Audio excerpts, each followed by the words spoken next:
Boa noite, eu sou a Ana, eu sou aluna da Uniesp e agradeço por você ter aceitado participar da nossa entrevista.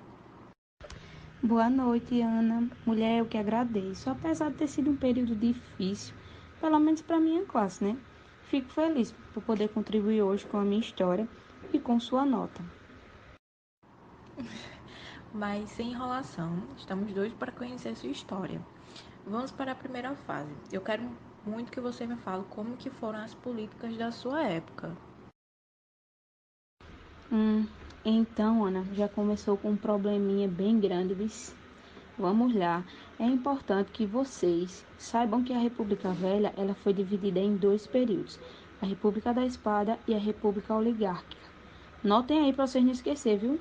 Que eu vou falar de cada um. Começando pela República da Espada, que foi de 1899 a 1894. E tem esse nome porque foi um período governado por militares. Seu primeiro representante foi o Deodoro da Fonseca, um muito chato e mandão. Justamente por isso que não passou muito tempo, só nós da classe baixa que aguentamos tanto sufoco, minha filha. Os poderosos não, logo tiraram ele. Alguns pontos que marcaram essa época foi a Constituição de 1891 e também uma crise econômica pela desvalorização da moeda. Agora a gente vai para outra parte, das oligarquias. Como diz o nome, foi um período governado pelos poderosos, nesse caso, os grandes cafeicultores e os fazendeiros. Seu principal representante foi o Prudente de Moraes. Com ele, veio a implantação da política do café com leite. Então, a política do café com leite era o revezamento de presidentes entre São Paulo e Minas Gerais. E essa corrupção durou por 36 anos.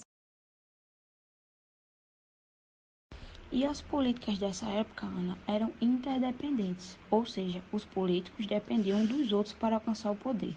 Só para tu ver, para os presidentes se elegerem, precisar dos governadores, e para os governadores se elegerem, precisar dos. Quem eram esses coronéis, Maria? Eram grandes fazendeiros com muita influência sobre o povo. E alguns pontos positivos que marcavam essa época foi o grande número de presidentes. No total, minha filha, foi 13. E um fato positivo no meio desses 13 negativos foi a implantação do saneamento básico. Explicando um pouco sobre o coronelismo, eles eram grandes fazendeiros que se mantinham pelas ameaças e trocas de favores ao povo, ou simplesmente um você vota e eu não te mato. E essas práticas são chamadas de voto de cabresto. Agora vamos falar um pouco sobre a economia. Me conta como era a economia da Primeira República.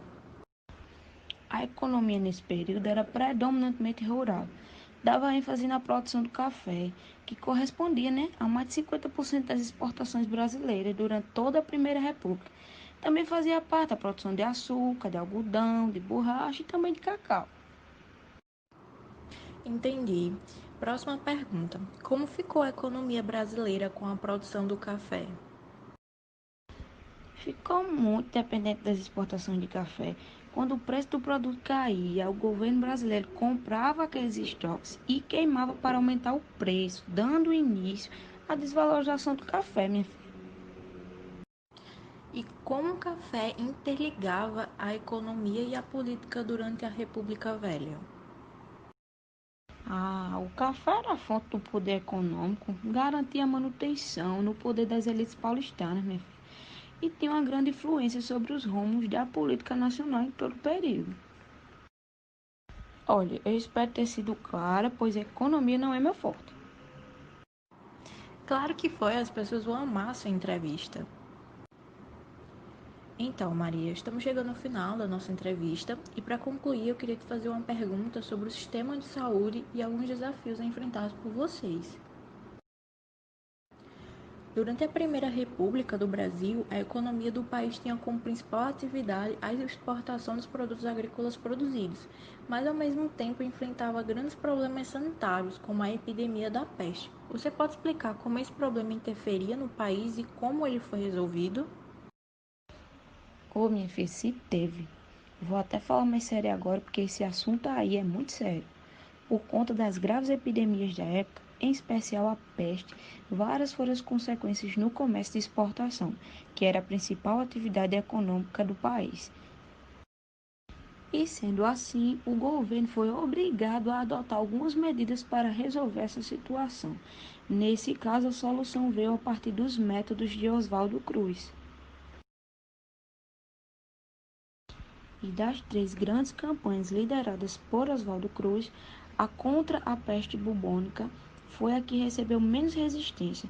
Já não havia contestações sobre a influência das pulgas dos ratos como os transmissores da bactéria. Sendo assim, foi empregado como medidas de controle a vacinação. Não só a vacinação, mas também o isolamento compulsório dos doentes, seu tratamento que tinha sido produzido nacionalmente e a desratização, que consistia na caça e compra de ratos entregues pelos ratoeiros. Oswaldo Cruz é um nome bastante importante quando se refere à saúde na Primeira República, mas que tem seu modelo sanitário bem controverso. Poderia nos explicar como funcionava seu modelo e qual foi sua eficácia naquele período? Quando o então presidente do Brasil o nomeou diretor federal de saúde pública, tendo como principal proposta a erradicação da febre amarela. E para isso ele usa do modelo companhista, modelo que tem como característica a adoção de métodos repressivos. Teve grande revolta na população, que usava de greves e passeatas para demonstrar sua insatisfação com a situação que se agravava com a vacinação obrigatória contra a varíola, que após gerar grandes revoltas, foi suspensa e posteriormente colocada como opcional. E essa revolta só conseguia ser reprimida com auxílio militar, que era aliado ao governo. Mesmo sendo um modelo opressor e cheio de controvérsias, as campanhas sanitárias conseguiram erradicar a febre amarela e controlar algumas doenças epidêmicas.